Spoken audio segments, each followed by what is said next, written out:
Reliance industries ने financial year 2022 से 23 की पहली तिमाही के नतीजे घोषित कर दिए हैं। 30 जून 2022 को खत्म पहली तिमाही में कंपनी का कंसोलिडेटेड मुनाफा 17,955 करोड़ रुपए रहा है, जो कि फाइनेंशियल ईयर 2021 से 22 की चौथी तिमाही में 16,203 करोड़ रुपए रहा था।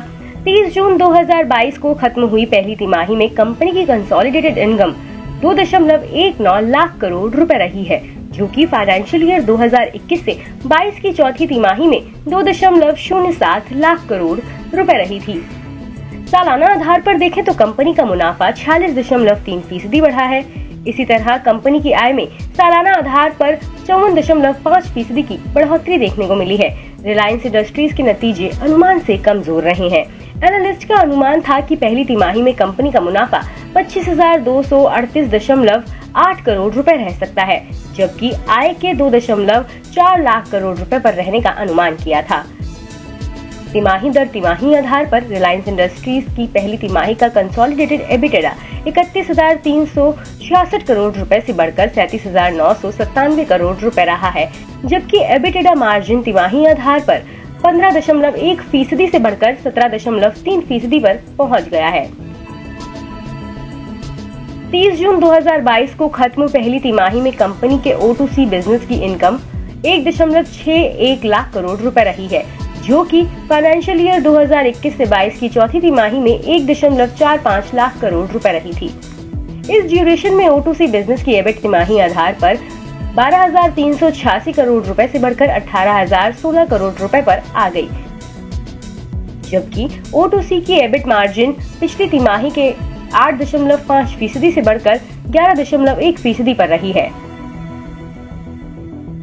तिमाही दर तिमाही आधार पर पहली तिमाही में कंपनी की ऑयल एंड गैस बिजनेस की आय 2008 करोड़ रुपए से बढ़कर 3,625 करोड़ रुपए रही है।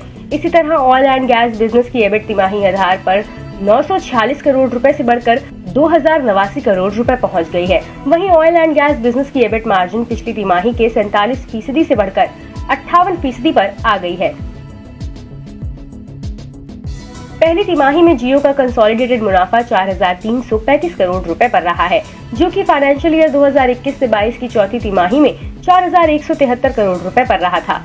वहीं फाइनेंशियल ईयर 2021 से 22 की पहली तिमाही में ये 3,501 करोड़ रुपए पर रहा था।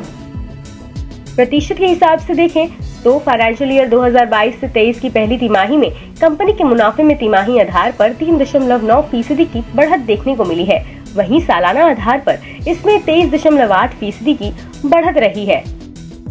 पहली तिमाही में रिलायंस जियो की कंसोलिडेटेड आय 21,873 करोड़ रुपए पर रही है, जो कि फाइनेंशियल ईयर 2021 से 22 की चौथी तिमाही में 20,901 करोड़ रुपए पर रही थी, जबकि फाइनेंशियल ईयर 2021 से 22 की पहली तिमाही में कंपनी की आय 17,994 करोड़ रुपए पर रही थी। कंपनी की आय में तिमाही आधार पर 4.7% और सालाना आधार पर 21.6% की ग्रोथ देखने को मिली है।